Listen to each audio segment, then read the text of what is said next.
Hello, thanks for being in a new video. This time we have unboxing of the Xiaomi Redmi Note 14 Pro 5G must begin.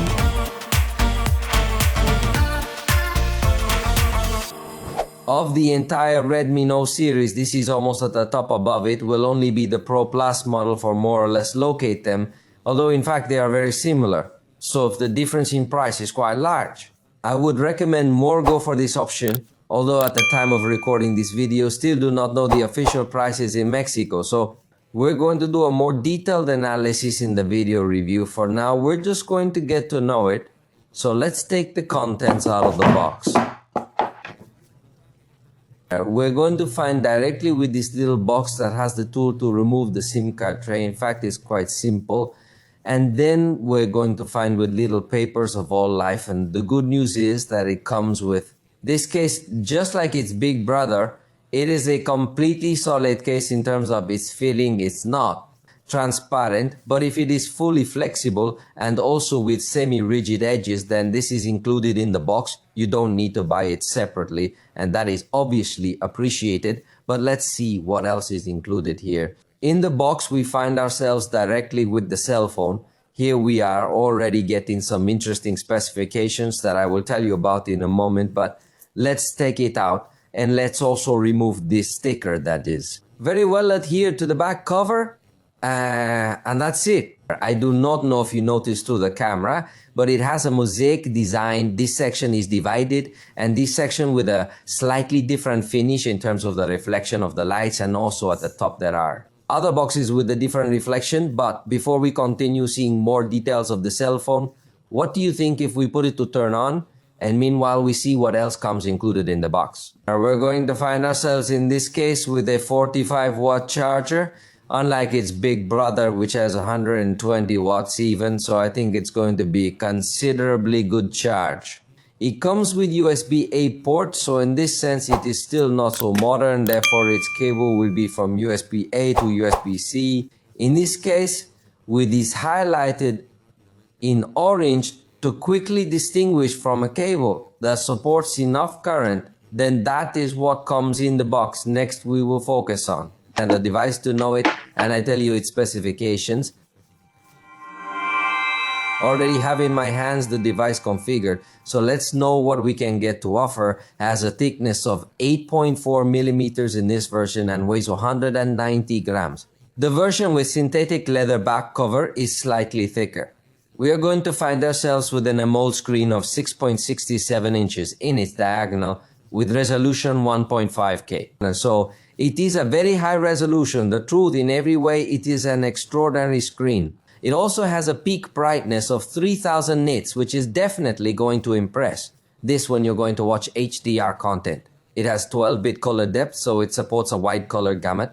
So whichever way you want to look at it, it's an excellent display. In fact, this display comes protected with Gorilla Glass Victus 2, and also the device is IP68. So if it falls in the water, it has a good chance of surviving.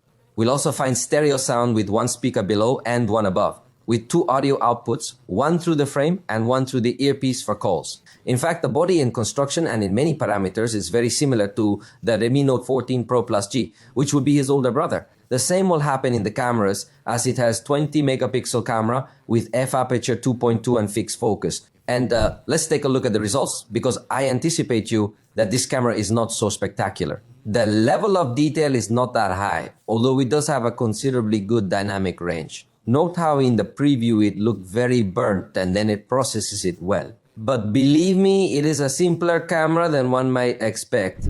On the back, we'll find the 200 megapixel main camera, which might be its strongest appeal, with optical stabilization and f1.65 aperture.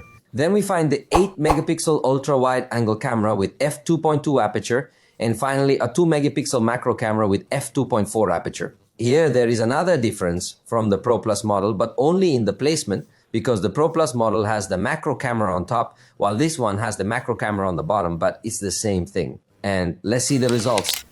With the ultra-wide camera, we will find good amplitude, but I see chromatic aberration and little level of detail. So it's a relatively simple ultra-wide camera. The main camera will be the star, but unlike the Pro Plus model, I think in this case, the 200 megapixel sensor is not as well optimized. For example, Here you're looking at the 2x zoom picture and it looks good, but I think you can tell it's digital zoom. Next we see 4x zoom, which interestingly improved over the last picture. It looks in good detail.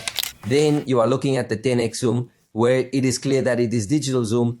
That's why I insist that I think the Pro Plus model has slightly more optimized zoom. And finally, the maximum zoom it allows is 30x, which is curious because it has no telephoto camera. So Xiaomi has tried to optimize as much as possible the 200 megapixel sensor to allow maximum zoom range, which is not bad.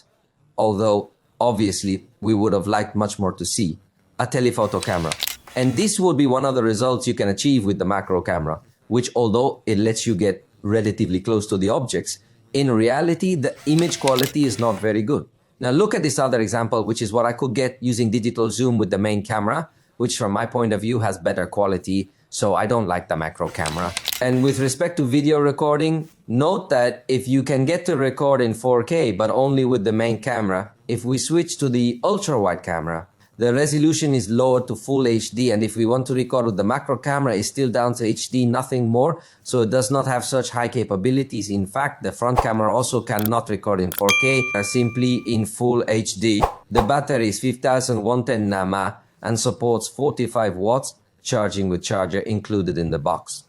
We will have to put this battery to the test, but at least reading the specs, it seems to be an advanced point of this device, or where it could outperform the average smartphone we see today. In terms of software, it arrives with HyperOS 1.0.2.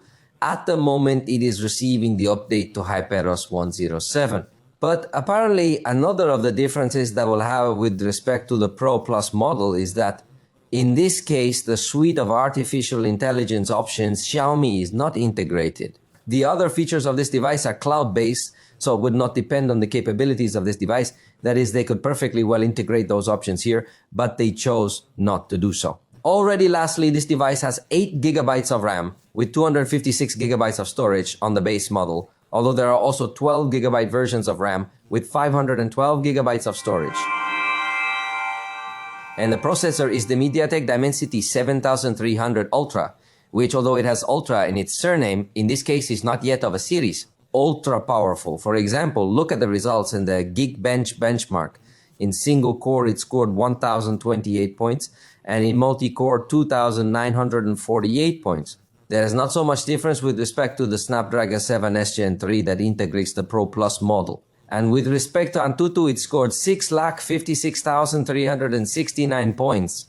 What does that mean for real life? Well, that for a vast majority of users, it will perform smoothly enough, although for the most demanding gamers, it will fall short in power. But soon I will share with you a video review where we can make a more detailed analysis of this device. For now, we have reached the end of this video. If you liked it, you know you can let me know, and I'll see you next time.